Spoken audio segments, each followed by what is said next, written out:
Good morning बच्चों।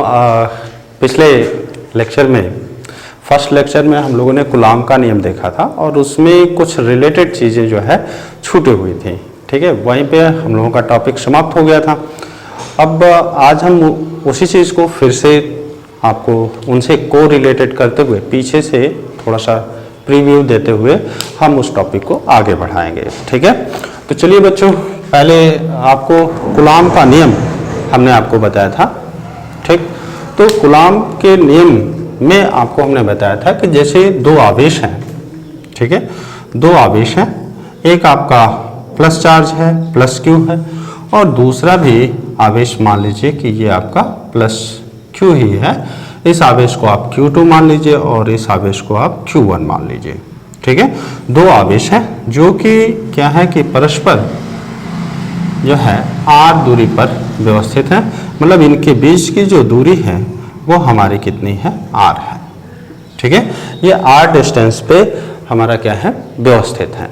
तो इसके लिए जो वैज्ञानिक कूलॉम थे उन्होंने क्या इन आवेशों के बीच लगने वाले बल के संबंध में नियम बताया था, जिसे कि हम कूलॉम का नियम कहते हैं। और जिसके अकॉर्डिंग होता क्या है, तो जिसके अकॉर्डिंग होता क्या है कि दो स्थिर आवेशों के बीच में, ठीक है, दो स्थिर आवेशों के बीच में लगने वाला बल जो होता है उन दोनों आवेशों के गुणनफल के अनुक्रमानुपाती, आवेशों के गुणनफल के अनुक्रमानुपाती तथा उनके बीच की दूरी के वर्ग के व्युत्क्रमानुपाती होता है। ठीक है, अब इन दोनों को अगर हम कंबाइन कर लें तो ये चीज मिल रहा था कि F is directly proportional to हो जाएगा Q1 Q2 upon R square. ठीक है, या फिर आप इसी को लिख सकते हो कि F is equal to K, यहाँ पे हो जाएगा Q1 Q2 upon R square. ठीक है, अब ये आपका बल है तो बल का मात्रक क्या होता है, न्यूटन होता है। तो बल का मात्रक आपका क्या हो गया, न्यूटन हो गया। अब देखा क्या गया कि प्रयोगों द्वारा ये जो K का मान था, K की जो वैल्यू थी, K की वैल्यू थी 9 × 10⁻9 के था, 9 × 10⁻9 के था। और ये वैल्यू बराबर किसके होती है, तो ये वैल्यू जो बराबर होती है वह होती है 1/4 पाई एप्सिलॉन नॉट के होता है। ठीक है, 4 पाई एप्सिलॉन नॉट के होता है। इसका अगर यूनिट की बात कर लें तो इनका मात्रक क्या हो जाएगा, तो इनका मात्रक हो जाएगा न्यूटन मीटर स्क्वायर प्रति कूलॉम स्क्वायर। ठीक है, कैसे हो गया भैया, चार्ज आवेश है, आवेश का मात्रक कूलॉम होता है, डिस्टेंस दूरी है, दूरी का मात्रक मीटर, और बल का मात्रक तो आपका न्यूटन ही है। तो जैसे न्यूटन, बल का मात्रक न्यूटन हुआ और ये दूरी है मीटर का स्क्वायर हो जाएगा, तो न्यूटन के साथ इनका गुणा हुआ तो न्यूटन मीटर स्क्वायर हो गया, और ये कूलॉम का गुणा होगा तो कूलॉम स्क्वायर हो गया, और ये इधर भागा देंगे तो हमारा क्या हो जाएगा, न्यूटन मीटर स्क्वायर प्रति कूलॉम स्क्वायर हो जाएगा। ठीक है, तो इस तरह से हम इनका फार्मूला लिख सकते हैं कि F बराबर क्या होगा, तो F बराबर हो जाएगा 1/4 पाई एप्सिलॉन नॉट, यहाँ पे क्या हो जाएगा Q1 Q2 upon R square. यह हमारा क्या था, कूलॉम का नियम था। ठीक है, इसमें एक बात कही गई थी कि ये एप्सिलॉन नॉट है क्या। अगर हम एप्सिलॉन नॉट की बात करें तो एप्सिलॉन नॉट हमारा है क्या, निर्वात की वैद्युतशीलता है, निर्वात की वैद्युतशीलता है, वैद्युतशीलता। और इसका मात्रक कितने के होता है, अगर हम कहें इनका मान, ठीक है, तो एप्सिलॉन नॉट का मान कितना होगा। ठीक है, तो एप्सिलॉन नॉट का मान होता है 8.854 × 10⁻⁻12। ठीक है, और इनका यूनिट क्या हो जाएगा, तो इनका यूनिट हो जाएगा कूलॉम स्क्वायर प्रति न्यूटन मीटर स्क्वायर, ये हो जाएगा। अच्छा आगे देखते हैं, ये हमारा क्या है, निर्वात की वैद्युतशीलता है। अगर यही चार्ज क्या हो, किसी माध्यम में रखा हुआ हो, किसी परावैद्युत माध्यम में रखा हुआ हो, तब इसकी वैद्युतशीलता को हम किससे डिनोट करेंगे, तो उसे डिनोट करते हैं हम एप्सिलॉन नॉट से डिनोट करते हैं। यानी कि अगर माध्यम अगर चेंज हो रहा होगा तो माध्यम चेंज होगा तो इन दोनों आवेशों के बीच जो लगने वाला बल है वह भी चेंज होगा। मतलब माध्यम का इन आवेशों के बीच लगने वाले बल पर प्रभाव पड़ता है, ठीक।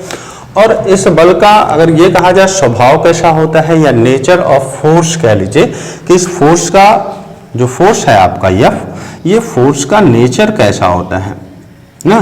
तो नेचर की बात करें अगर हम, तो इन फोर्स का जो नेचर होगा ये क्या हो सकता है, आकर्षण का भी हो सकता है बल, आकर्षण, अथवा प्रतिकर्षण, प्रतिकर्षण, ठीक है। आकर्षण अथवा प्रतिकर्षण का बल होता है, बल होता है, ठीक है। आकर्षण एवं प्रतिकर्षण का बल होता है, ठीक। अब बात रही ये कि इनमें देखा जाए कि सापेक्षिक वैद्युतशीलता क्या है, रिस्पेक्टिव, ठीक है। तो रिस्पेक्टिव वैद्युतशीलता अगर हम देखें तो रिस्पेक्टिव या इसे कहते हैं सापेक्षिक, ठीक है, सापेक्षिक वैद्युतशीलता, वैद्युतशीलता, खैर या सापेक्षिक वैद्युतशीलता को छोड़ करके थोड़ा सा हम ध्यान दे लें फिर से। तो जैसे अगर हमने ये निर्वात में वैद्युतशीलता की बात की थी, अगर इसी को किसी माध्यम में वैद्युतशीलता का देखेंगे तब उसमें फर्स्ट फोर्स कितना लगेगा, तो उसमें फोर्स लगेगा 1/4 पाई एप्सिलॉन हो जाएगा।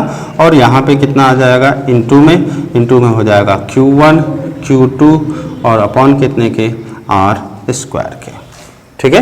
तो ये आपका क्या होगा, किसी माध्यम में वैद्युतशीलता होगी, ठीक।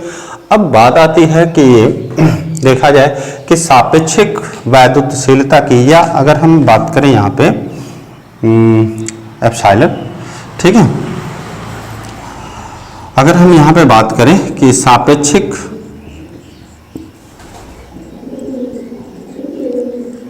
वैद्युतशीलता, वैद्युतशीलता,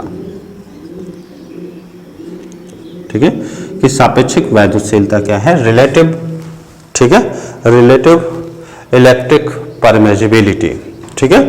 सापेक्षिक वैद्युतशीलता क्या होगी, तो सापेक्षिक वैद्युतशीलता आपका होगा क्या, सापेक्षिक वैद्युतशीलता को हम एप्सिलॉन के से डिनोट करते हैं, ठीक है, ठीक है। एप्सिलॉन के या एप्सिलॉन आर से हम इसे डिनोट करते हैं। और epsilon R is equal to होता कितने के बराबर है, तो epsilon R is equal to होता है माध्यम में वैद्युतशीलता और बटे में क्या आ जाएगा, निर्वात में वैद्युतशीलता। ये आपका क्या कहलाएगा, सापेक्षिक वैद्युतशीलता कहलाएगा, सापेक्षिक वैद्युतशीलता कहलाना है। या आप इसे ऐसे भी लिख सकते हो, यही जो सापेक्षिक वैद्युतशीलता है इसे हम के से भी क्या करते हैं, डिनोट करते हैं, ठीक है, जिसे हम क्या कहेंगे, परावैद्युतांक कहते हैं, ठीक है। तो इसे सापेक्षिक वैद्युतशीलता को हम क्या क्या किन किन नामों से जान सकते हैं, एक तो सापेक्षिक वैद्युतशीलता हो गई और दूसरा क्या हो गया, परावैद्युतांक, परावैद्युतांक,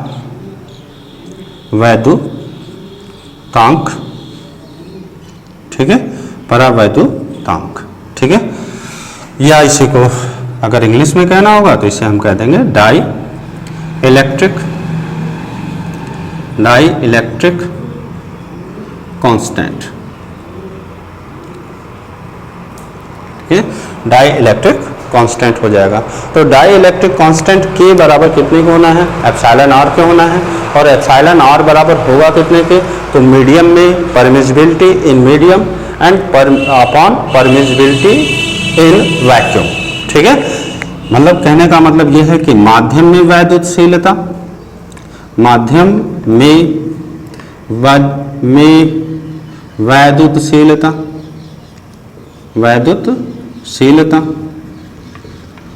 और इनके बटे में क्या जाना है, निर्वात, ठीक है, निर्वात की वैद्युतशीलता,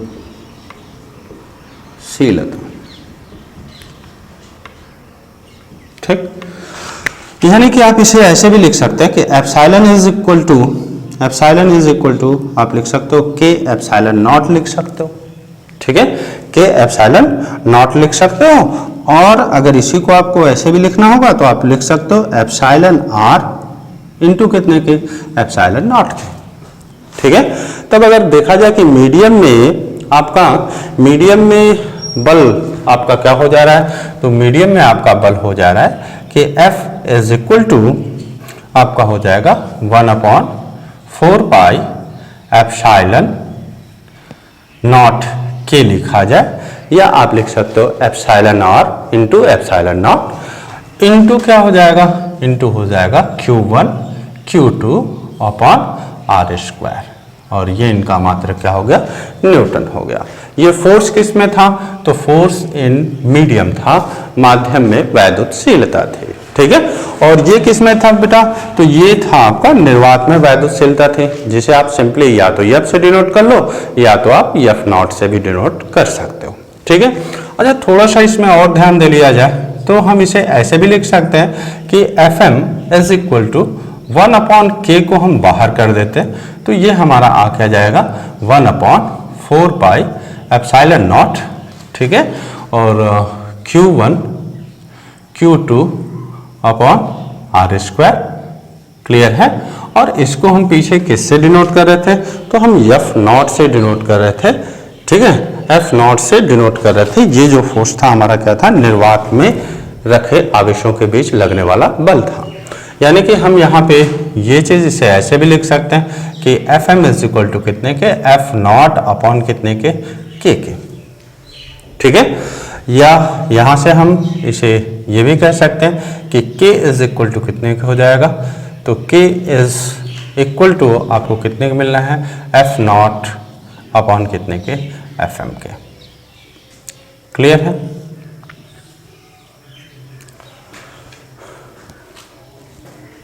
ठीक है बच्चों, आप इनका स्क्रीनशॉट ले सकते हैं या फिर वीडियो को पॉज करके आप इसे नोट कर सकते हो, फिर उसके बाद हम लोग नेक्स्ट टॉपिक पे चलेंगे, ठीक है। तो आइए आगे बढ़ते हैं। तो पिछले में जैसे एप्सिलॉन नॉट आपने देखा था कि एप्सिलॉन नॉट का मात्रक क्या होता है, तो एप्सिलॉन नॉट का मात्रक आपको हमने बता दिया था कि कूलम स्क्वायर प्रति क्या होता है, न्यूटन मीटर स्क्वायर होता है।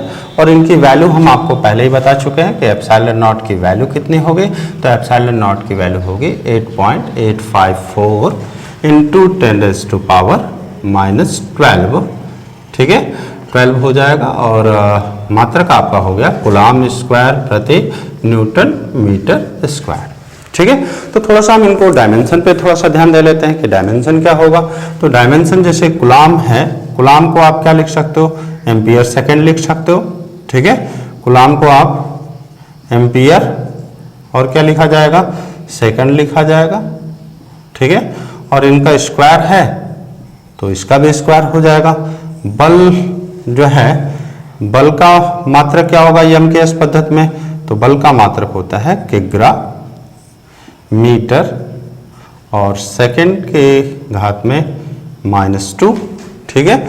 और दूरी का मात्रक तो आपका मीटर होता है और ये क्या हो जाएगा, मीटर स्क्वायर हो जाएगा, ठीक है।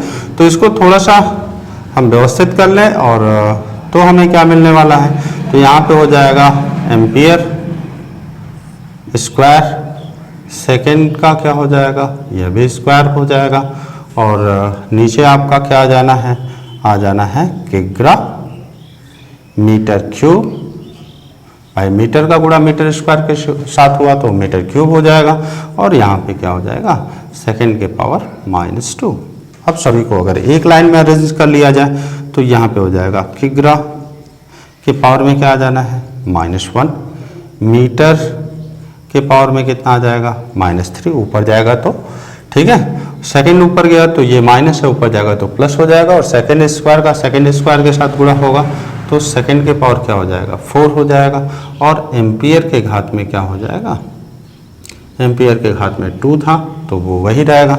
अब 11th क्लास में आपको समझाया जा चुका है कि किग्रा को हम किससे प्रदर्शित करते हैं, यम से, मीटर को यल से, सेकंड को टी से और एम्पियर को ए से प्रदर्शित करते हैं। अब इन पे जो पावर्स हैं वो लगा दिए जाएं तो हमें क्या मिल जाएगा, एप्सिलॉन नॉट का बीमीय सूत्र मिल जाएगा। ठीक है, मतलब कह लिया जाए निर्वात की वैद्युतशीलता का जो है डायमेंशन मिल जाएगा। ठीक है, डायमेंशन मिल जाएगा। ठीक, अब आगे हम लोग बात करेंगे कि थोड़ा सा ध्यान दे लिया जाए, जैसे ये एप्सिलॉन नॉट है या एप्सिलॉन की बात कर लें। ठीक है, तो एप्सिलॉन नॉट अगर हम बात करें कि एप्सिलॉन नॉट का हमारा मान कितना होगा, किसी माध्यम में इसका मान कितना होना है, निर्वात में जो है ये सापेक्षिक वैद्युतशीलता। ठीक है, सापेक्षिक वैद्युतशीलता का हम मान देखेंगे कि किसके लिए इसका कितना मान होता है। ठीक है, किसके लिए हमारा इनका कितना मान होगा, सापेक्षिक वैद्युतशीलता या सापेक्षिक वैद्युतशीलता कह लीजिए एप्सिलॉन नॉट, एप्सिलॉन आर, या इसी को कह सकते हो परावैद्युतांक कहोगे। ठीक है, तो परावैद्युतांक कहेंगे। तो ये जो के की वैल्यू है, अगर हम कहें वायु अथवा निर्वात की बात करें, मतलब वैक्यूम में, ठीक है, वैक्यूम में, तो वैक्यूम में इसकी वैल्यू कितनी होती है, 1 होती है। ठीक है, यही अगर हम धातुओं की बात करें, अगर मीडियम हमारा क्या है, कोई धातु है। ठीक है, अगर धातु तो सभी लोग जानते होंगे भाई, धातु का मतलब क्या हो गया, कोई भी हो गया, लोहा हो गया, एल्युमिनियम हो गया, या कोई जो है, तो ये अगर आपका जो है, अगर हम बात करें जो है धातुओं के लिए ना, मेटल्स के लिए, ठीक है, तो मेटल्स के लिए इसका मान जो होता है वो इनफाइनाइट होता है। ठीक है, मेटल्स के लिए इनका मान हमारा क्या होना है, इनफाइनाइट होना है। और जो है आपका कहा जाए वाटर के लिए अगर देखा जाए, ठीक है, पानी के लिए इनका के का मान जो होगा वाटर के लिए, तो वाटर के लिए इनका जो मान होता है, के का मान जो होता है, के का मान 80 होता है। इनका मान शुद्ध जल के लिए कह लिया जाए तो इनका मान क्या होता है, 80 होता है। परावैद्युतांक का मान या डाई इलेक्ट्रिक कांस्टेंट का मान अगर कहा जाए तो वाटर के लिए कितना होना है, 80 होना है। धातुओं के लिए कितना होना है, अनंत होना है, इनफाइनाइट होना है। और वैक्यूम के लिए के का मान क्या होना है, 1 होना है। ठीक, चलिए आगे देखते हैं कूलाम का नियम, और कूलाम के नियम का वेक्टर फॉर्म देखेंगे कि ये वेक्टर फॉर्म में कूलाम का नियम कैसे वर्क कर रहा है। ठीक है, क्योंकि बल तो हमारा सदिश राशि है। ठीक है, और जब सदिश राशि है बल, तो जाहिर सी बात है कि ये सदिश के नियमों का पालन भी तो करना चाहिए ना।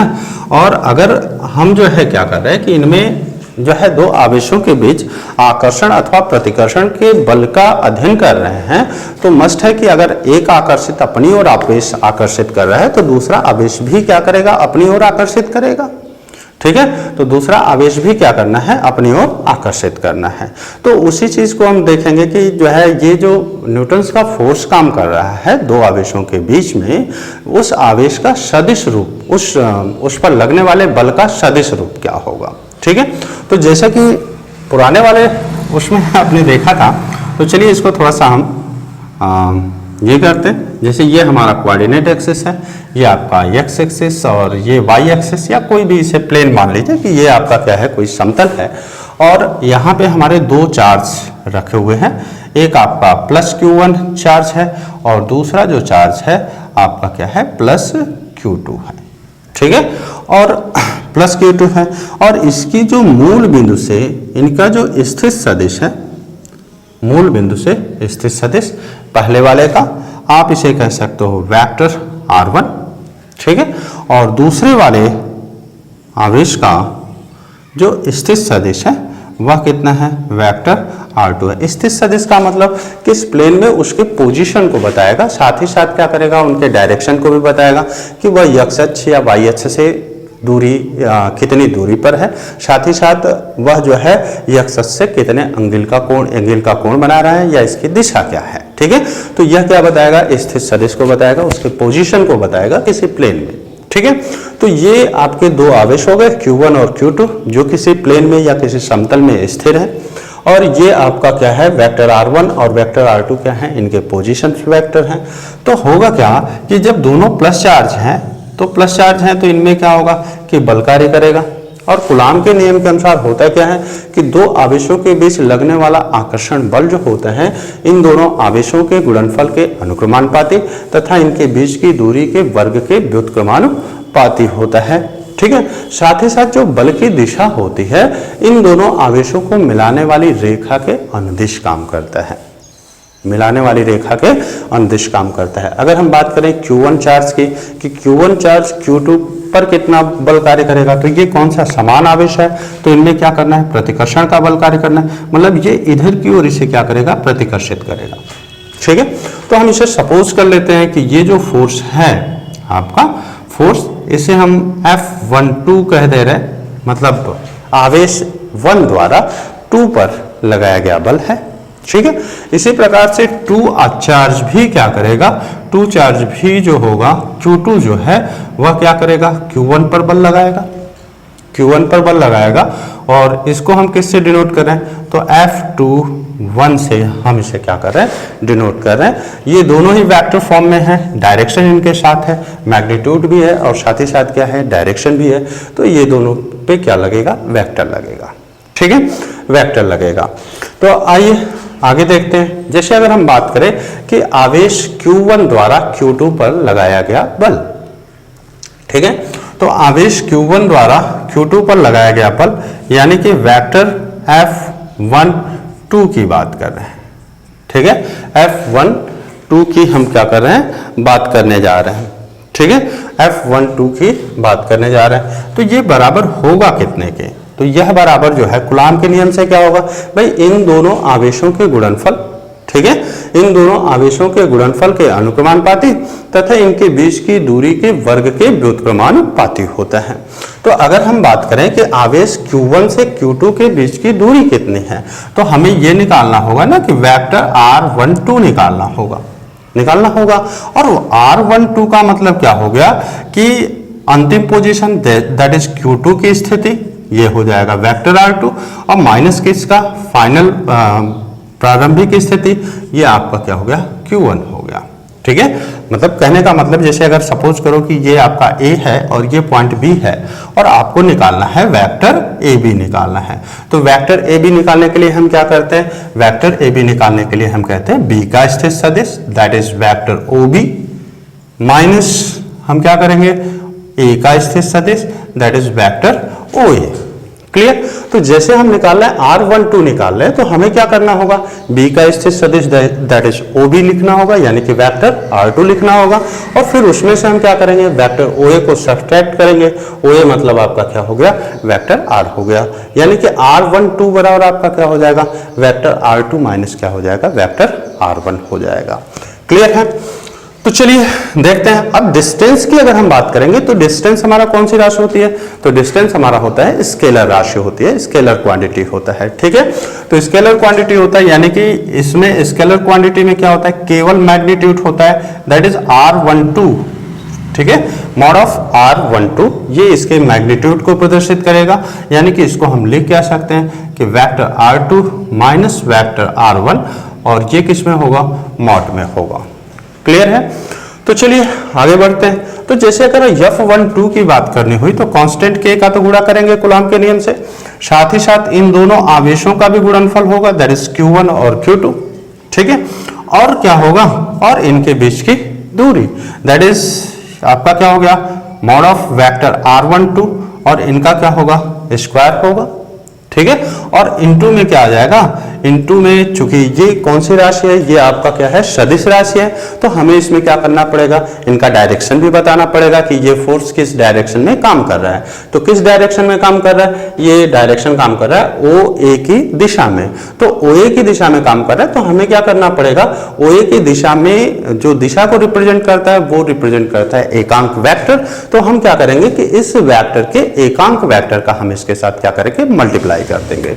ठीक है, तो हमें क्या मिल जाएगा कि F12 की वैल्यू मिल जाएगी जिसमें मैग्नीट्यूड के साथ साथ हमारा क्या होगा कि उनकी दिशा भी क्या होगी, इंक्लूडेड होगी। क्लियर है, तो यहां पे हम किसका गुणा करने वाले हैं, तो इसमें हम गुणा करने वाले हैं एकांक वेक्टर R12 का गुणा करने वाले हैं। क्लियर है, R12 का गुणा करने वाले हैं।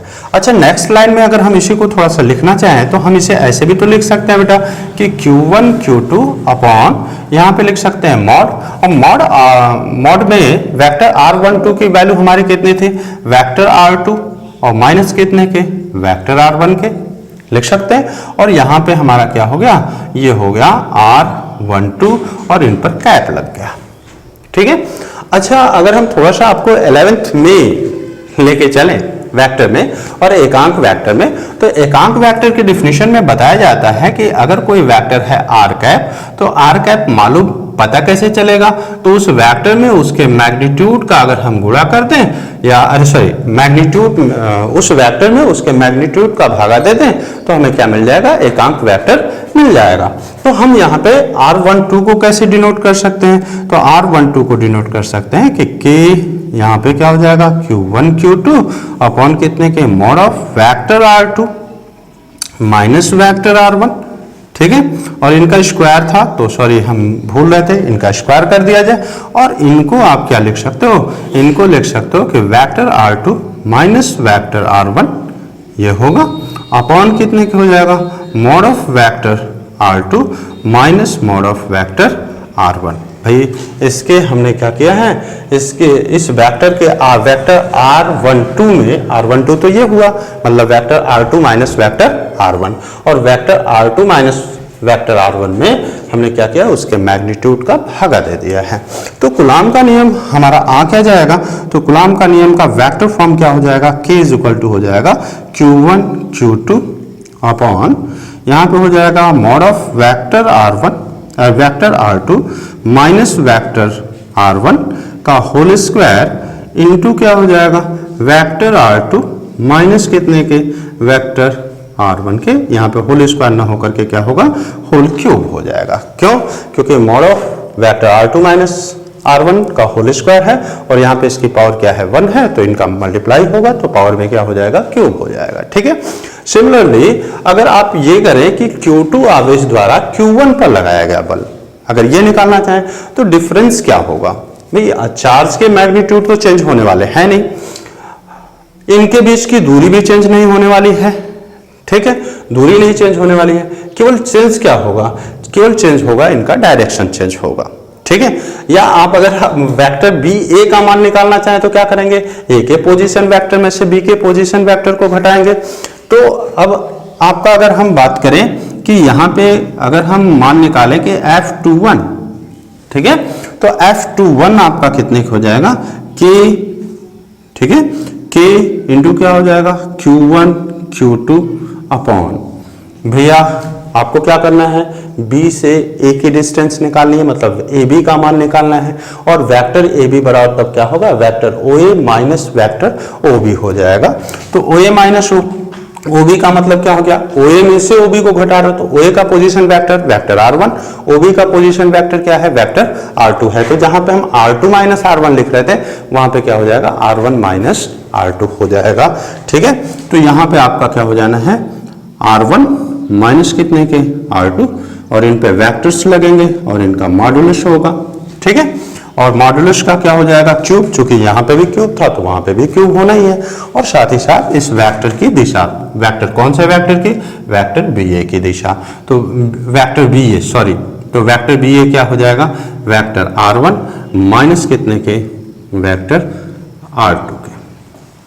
ठीक है, तो ये चीज था आपका न्यूटन्स का जो है, अरे सॉरी, कूलॉम का जो नियम था, कूलॉम के नियम का सदिश रूप था। ठीक है, कूलॉम के नियम का सदिश रूप था। ठीक है, अच्छा एक चीज और देखी जाए तो यहाँ पे आप देख रहे हो F12 की डायरेक्शन ये है और F21 की डायरेक्शन ये है, और ये दोनों डायरेक्शन आपको दिखाई दे रहे होंगे कि ये अपोजिट है अपोजिट, और ये वो अपोजिट है और इन दोनों के मैग्नीट्यूड आप देखोगे तो सेम आएंगे। ठीक है, परिमाण समान है और दिशा कैसा है, अपोजिट है, विपरीत है। और जब दिशा विपरीत है, दो बराबर बल काम कर रहे हैं और इनकी दिशा क्या हो रही है, विपरीत हो रही है, मतलब ये कह लीजिए Q1 जितना बल Q2 पे लगा रहा है, Q2 भी क्या कर रहा है, उतना ही बल Q1 पे लगा रहा है। अब बेटा आप फर्स्ट ईयर में चले जाओ, और फर्स्ट ईयर में आप देखोगे तो वहां पे न्यूटन का थर्ड लॉ है, और न्यूटन का थर्ड लॉ क्या कहता है कि प्रत्येक क्रिया के बराबर परंतु विपरीत प्रतिक्रिया होती है, और इसी को हम न्यूटन का थर्ड नियम भी कहते हैं, गति विषयक तृतीय नियम, या फिर आप कह लीजिए इसे क्रिया प्रतिक्रिया का नियम कहते हैं, एक्शन रिएक्शन फोर्स कहते हैं। ठीक है, तो यहां पे भी तो वही हो रहा है ना, प्रत्येक क्रिया के बराबर और परंतु विपरीत प्रतिक्रिया हो रही है। तो निश्चित तौर पे ये हम कह सकते हैं कि कूलॉम का जो नियम है ना बेटा, कूलॉम का जो नियम है वो क्या करता है, न्यूटन के तृतीय नियम का पालन करता है ना, न्यूटन के तृतीय नियम, या आप ऐसे कह लीजिए कि क्रिया प्रतिक्रिया के नियम का पालन करता है, क्रिया प्रतिक्रिया के नियम का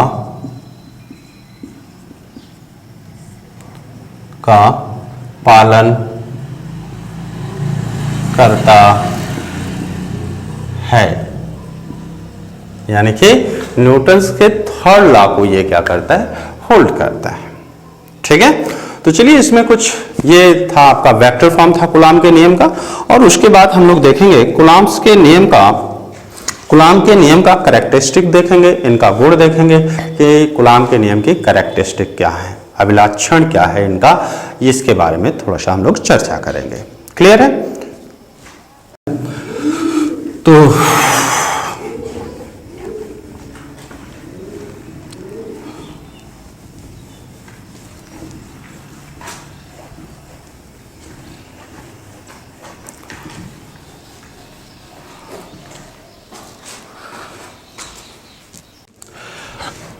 ठीक है, तो हम लोग चर्चा करते हैं कि कूलॉम के नियम का अभिलक्षण के बारे में, कि कूलॉम का नियम का आपका नेचर क्या होगा या इसका कैरेक्टरिस्टिक क्या होगा। ठीक है, कैरेक्टरिस्टिक ऑफ कूलॉम्स लॉ। ठीक है, तो जैसा कि आपको डेफिनेशन में पहले बताया गया, जैसे पहला ही स्टार्टिंग होता है कूलॉम के नियम का परिभाषा, तो उसमें होता क्या है कि दो स्थिर आवेशों के बीच, वर्ड क्या आया, स्थिर आया। ठीक है, पहला वर्ड आपका क्या है, स्थिर आवेश ना। कहने का मतलब ये कि कूलॉम का जो नियम है वह क्या होगा, स्थिर आवेशों के बीच में ही एप्लीकेबल होगा। किनके बीच में, स्थिर आवेशों के बीच में एप्लीकेबल होगा। ठीक है, बीच में एप्लीकेबल होना है, लगना है।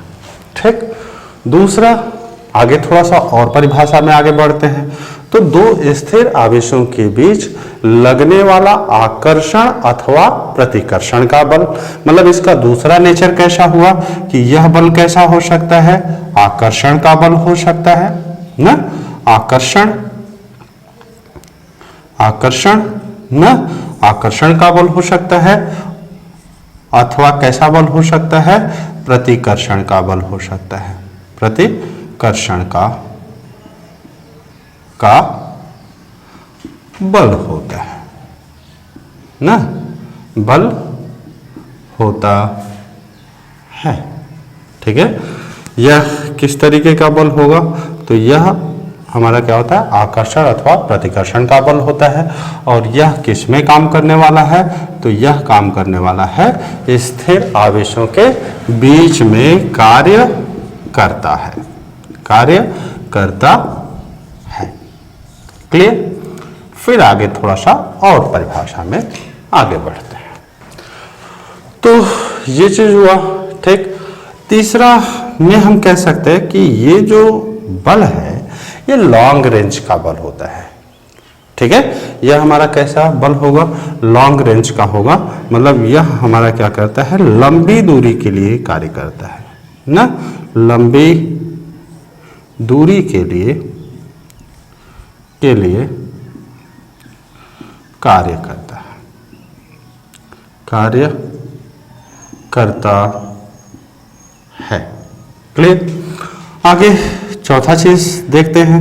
तो परिभाषा में कहा गया कि दो स्थिर आवेशों के बीच लगने वाला आकर्षण अथवा प्रतिकर्षण का बल उन दोनों आवेशों के गुणनफल के अनुक्रमानुपाती होता है तथा उनके बीच की दूरी के वर्ग के व्युत्क्रमानुपाती होता है। यानी कि ये जो बल है F, वह क्या है, indirectly proportional to R square है। ठीक, यानी कि ये हम कह सकते हैं कि यह जो है क्या करता है, व्युत्क्रम वर्ग के नियम का पालन करता है। व्युत्क्रम वर्ग के नियम का क्या करता है, पालन करता है। ठीक है, पालन करता है। आगे बढ़ते हैं। पांचवा प्रॉपर्टी या पांचवा गुण क्या हो सकता है। ठीक है, तो जब हम आपको वेक्टर के बारे में बता रहे थे तो वेक्टर में क्या देख रहे थे आप कि एक आवेश जो है दूसरे वाले आवेश पे बल लगा रहा था और दूसरा वाला आवेश पहले वाले आवेश पर बल लगा रहा था, और कितना बल लगा रहा था, तो इक्वल लगा रहा था, और दिशा क्या थी, तो अपोजिट डायरेक्शन था ना। तो क्या होगा कि हम किसी पे बल लगा रहे हैं, फोर्स लगा रहे हैं, और वह वस्तु भी हमारे ऊपर बल लगाए ना, तो ये हमारे क्रिया के विपरीत क्या हो गई, प्रतिक्रिया हो गई। यानी कि यह क्या करेगा, क्रिया प्रतिक्रिया के नियम का पालन करेगा। ठीक है, तो कूलॉम का नियम क्या करता है, क्रिया, ठीक है, क्रिया प्रतिक्रिया के नियम का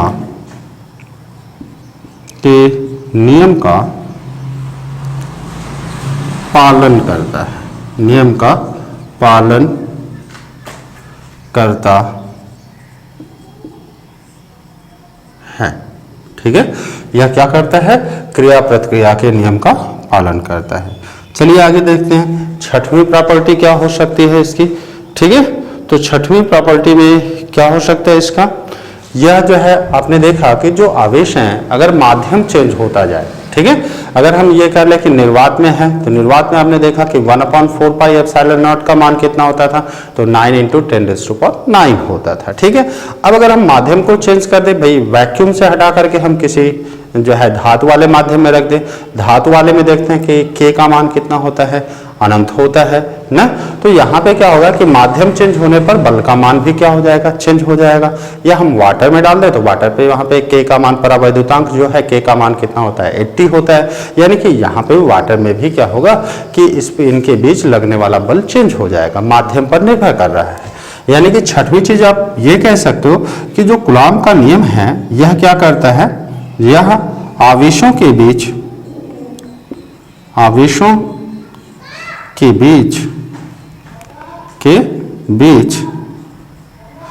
के माध्यम पर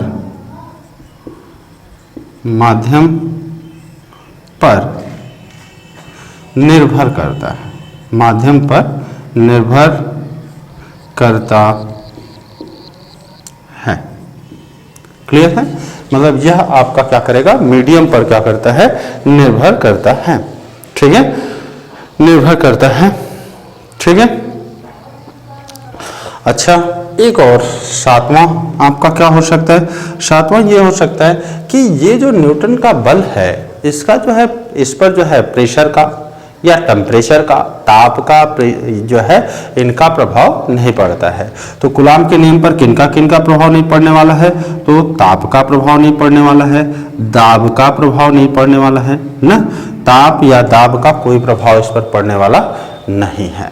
ठीक है, तो ये चीज था आपका कूलॉम के नियम का अभिलक्षण, आप इसे नोट कर सकते हैं। ठीक है, या अगर जरूरत समझ में आए तो आप वीडियो को पॉज करके इसे नोट कर लीजिए, फिर आगे चलते हैं। ठीक है,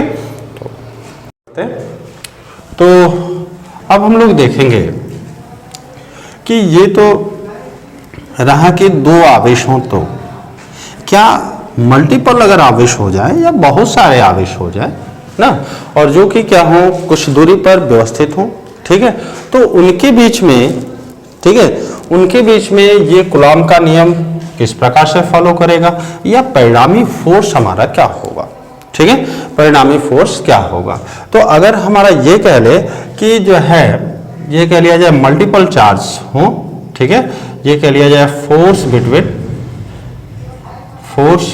बिटवीन, ठीक है, मल्टीपल चार्जेस, ठीक है, मतलब कई चार्ज हो तब इनका क्या होगा, ठीक है, तब इन पर कितना बल कार्य करने वाला है। तो अगर हम कहें कि जैसे मान लीजिए कि ये कोई आवेश है हमारा प्लस क्यू, ठीक है, थोड़ा बड़ा बना देते हैं आपको भी सुंदर लगेगा, और ये आपका Q1 आवेश हो गया, और इसके समीप में हम कई आवेश रख दें, जैसे मान लीजिए कि ये हमारा Q2 हो गया, ये आपका क्या हो गया ना, यहाँ पे आवेश क्या हो गया Q3 हो गया, ये आवेश आपका क्या है Q4 हो गया, ठीक है। इस तरीके से बहुत सारे आवेश लगे हुए हैं, चलो हम इनको भी ले लेते हैं और ये कह देते हैं कि Q5 है, ठीक है। तो ये क्या करेंगे, ये फोर्स अप्लाई करेंगे Q1 पे, ठीक है, Q1 पे आपको क्या करना है, ये सभी फोर्स अप्लाई करेंगे। तो जैसे अगर हम कहें कि Q2 द्वारा इस पर लगाया गया बल तो ये होगा, अगर हम इसको मान लें कि ये F1 है तो ये F1 हो गया, या आप इसे लिख सकते हैं F12 लिख लीजिए, ज़्यादा सुटेबल होगा, ठीक है, ठीक है। फिर दूसरे वाले में अगर Q3 की बात करते हैं तो ये हमारा हो जाएगा Q3 ना, और ये आपका क्या हो जाएगा Q1, ये सॉरी F13 हो जाएगा। Q4 की बात करेंगे तो इन दोनों को मिलाने वाली रेखा के अनुदिश इस डायरेक्शन में काम करेगा, और ये आपका क्या हो जाएगा F14 हो जाएगा, ठीक है। इसी तरीके अगर हम इनकी बात करें तो फोर्स हमारे क्या हो जाएंगे, फोर्स हमारा ये हो जाएगा, और ये आपका क्या आ गया F15 हो गया, क्लियर है। तो यहाँ से ये आपका एक सिस्टम बन रहा है, ये आपका सिस्टम है, और बहुत सारे जो है कई आवेशों का ये सिस्टम है, और ये सभी आवेश क्या कर रहे हैं Q1 पर बल लगा रहे हैं, ठीक है। तो जब Q1 पर बल लगा रहे हैं तो हमें अगर रिजल्टेंट फोर्स चाहिए, परिणामी बल चाहिए, तो परिणामी बल हमारा क्या होगा, तो चूंकि ये फोर्स हमारा क्या है सदिश राशि है, और जब फोर्स सदिश राशि है तो क्या होगा कि ये सदिश नियम का पालन करेगा, यानी कि रिजल्टेंट फोर्स जो होगा वह इन बलों के सदिश योग के क्या होगा बराबर होगा, मतलब वेक्टर एडिशन के क्या होगा इक्वल होगा, ठीक है। मतलब resultant force F will be equal to the vector sum of the vectors होंगे, ठीक है। तो यहाँ पे आपका क्या हो गया, ये हो गया F1 F12 प्लस कितने हो जाएगा वेक्टर F13, ठीक है, प्लस कितने हो जाएगा वेक्टर F14 प्लस कितने हो जाएगा F15 हो जाएगा वेक्टर, एंड सो ऑन, ये आपका होगा, ठीक है। तो ये चीज रहा कि जब उस पर मल्टीपल चार्जेस काम करेंगे तब इनका क्या होगा, ठीक है। फिर उसके बाद हम लोगों का नेक्स्ट टॉपिक जो है, ठीक है, नेक्स्ट टॉपिक जो है वो हमारा है, नेक्स्ट टॉपिक में कह सकते हैं कि इलेक्ट्रिक फील्ड, वैद्युत क्षेत्र क्या होता है, ठीक है। तो हम लोग बात करेंगे इलेक्ट्रिक फील्ड की, इलेक्ट्रिक फील्ड, ठीक है। इलेक्ट्रिक फील्ड मीन्स वैद्युत क्षेत्र, वैद्युत क्षेत्र क्या होता है, रीजन या क्षेत्र कह लिया जाए, ठीक है। तो होते क्या है कि जैसा कि आपने देखा कि दो आवेशों के बीच में हमारा क्या हो रहा है, कोई आकर्षण बल अथवा प्रतिकर्षण बल कार्य कर रहा है, तो क्या सभी जगह पे काम करेगा? अब ऐसा तो नहीं है, क्योंकि भाई एक चार्ज मैंने यहाँ रख दिया और एक चार्ज 10 किलोमीटर दूरी पे रख दें, तो ये तो एक दूसरे पे फोर्स अप्लाई नहीं करेंगे, फोर्स अप्लाई नहीं करना है। तो होगा क्या कि ये जो फोर्स अप्लाई कर रहे हैं वो कुछ निश्चित दूरी तक ही इन पे क्या होगा कि फोर्स काम करेगा, या कूलाम का नियम क्या करेगा वहां पे काम करेगा, ठीक है। तो ये आपका वैद्युत क्षेत्र में कह लिया जाए कि जैसे मान लीजिए कि ये हमारा प्लस क्यू कूलाम आवेश है, ठीक है। तो प्लस क्यू कूलाम आवेश है, तो जाहिर सी बात है कि इसके चारों ओर कुछ रीजन होगा, ठीक है, कुछ रीजन होगा जहां पे कि क्या करेंगे कि कोई अन्य आवेश अगर हम लेकर के आएंगे इस क्षेत्र में, अगर इस क्षेत्र के बाहर है यह, ठीक है, अगर बाहर है तो किसी तरीके का फोर्स अप्लाई नहीं करेगा।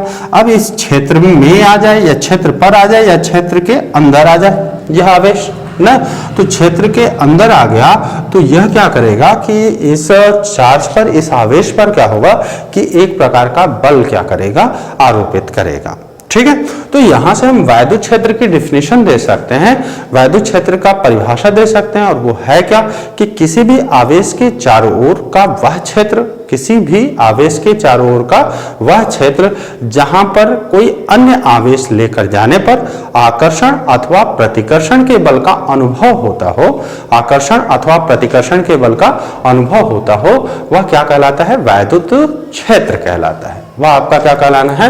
वैद्युत क्षेत्र कहलाना है। और वैद्युत क्षेत्र को आप रिप्रेजेंट किससे करते हो? तो वैद्युत क्षेत्र को आप इससे ई से रिप्रेजेंट करते हो। ठीक है, वैद्युत क्षेत्र हो गया।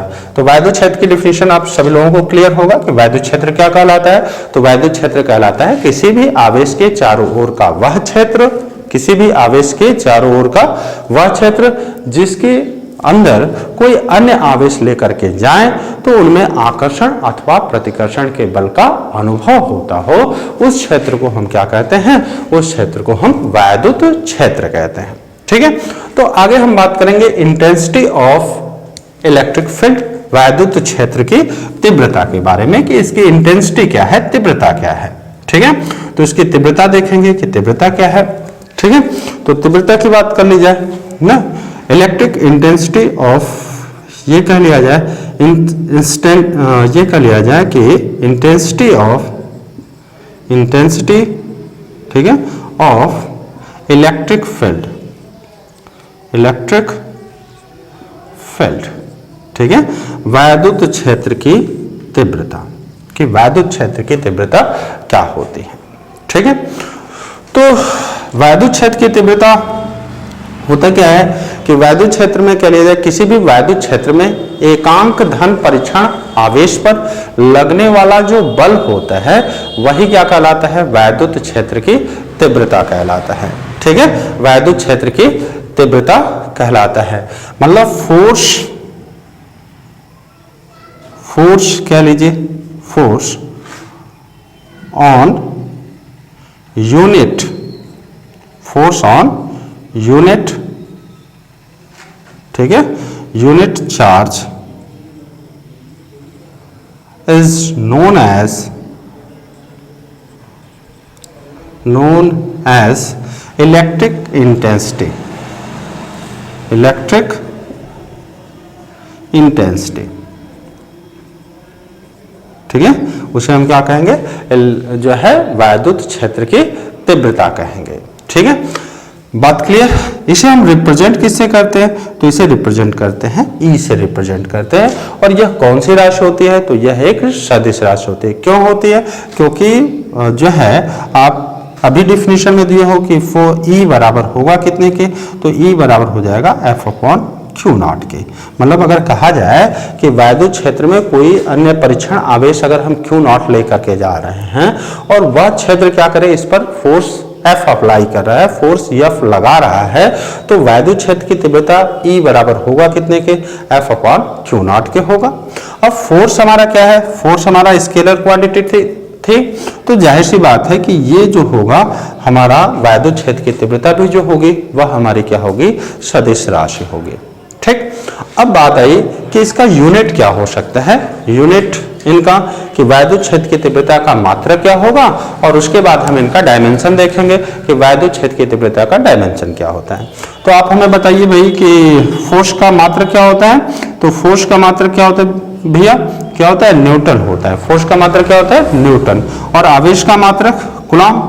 ठीक है, तो इनका मात्रक आप न्यूटन बटे कूलम लिख सकते हो, या इसको क्या पढ़ोगे बेटा? तो इसको पढ़ोगे आप न्यूटन प्रति कूलम पढ़ोगे। ठीक है, न्यूटन प्रति कूलम पढ़ोगे। तो वैद्युत क्षेत्र की तीव्रता का मात्रक आपका क्या हो गया?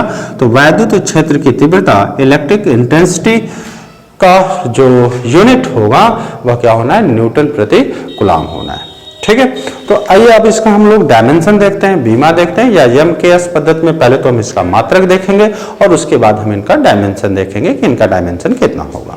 ठीक है, तो जैसे आपने देखा कि वैद्युत क्षेत्र की तीव्रता का मात्रक ना, तो मात्रक कितने का हुआ? वैद्युत क्षेत्र की तीव्रता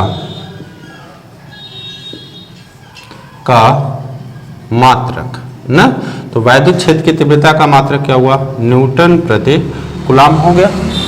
ठीक है, न्यूटन प्रति कूलम। अच्छा, न्यूटन को अगर आपको लिखना हो, या इसे यहाँ पे हिंदी में लिख देते हैं ज़्यादा बेटर होगा, तो ये हो गया न्यूटन, और नीचे आपका क्या हो गया, कूलाम हो गया। ठीक है, न्यूटन प्रति कूलाम हो गया। अब न्यूटन किसका मात्रक है, बल का मात्रक है, और न्यूटन को क्या लिखा जाता है, तो न्यूटन को लिखते हैं किग्रा मीटर, और सेकेंड के पावर में क्या होगा, -2 हो जाएगा। और कूलाम को क्या लिखते हैं, तो कूलाम को लिखते हैं एम्पियर सेकेंड लिखते हैं। ठीक है, कूलाम को हम क्या लिखते हैं, एम्पियर सेकेंड लिखते हैं। और इनको अगर एक रो में अरेंज करना हो तो हम क्या लिखेंगे, तो इनको हम लिख सकते हैं कि किग्रा मीटर सेकेंड के पावर में क्या हो जाएगा, -3 हो जाएगा, और एम्पियर के पावर में क्या हो जाएगा, -1 हो जाएगा।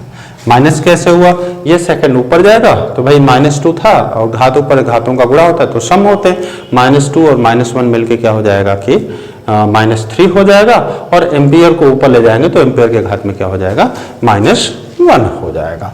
अब इनका डायमेंशन तब क्या हो जाएगा, तो भैया किग्रा को तो एम से प्रदर्शित करते हो, मीटर को एल से, टाइम सेकंड को टी से, और एम्पियर को ए से। और इन पर पावर्स क्या हैं, तो किग्रा पर 1 है, लिखना जरूरी नहीं, मीटर पर 1 है, लिखना जरूरी नहीं, सेकंड पे 3 है तो -3 हो जाएगा, और एम्पियर पे -1 है तो ये -1 हो जाएगा। क्लियर है, तो ये आपका वैद्युत क्षेत्र की तीव्रता का मात्रक आपका क्या हो जाएगा, तो मात्रक हो जाएगा एमटीएस पद्धति में किग्रा मीटर प्रति सेकंड क्यूब प्रति एम्पियर, या इसी को आप बीमा में कहोगे तो क्या हो जाएगा, mLT के पावर -3, और a के पावर में क्या हो जाएगा, -1 हो जाएगा। क्लियर है, ठीक है।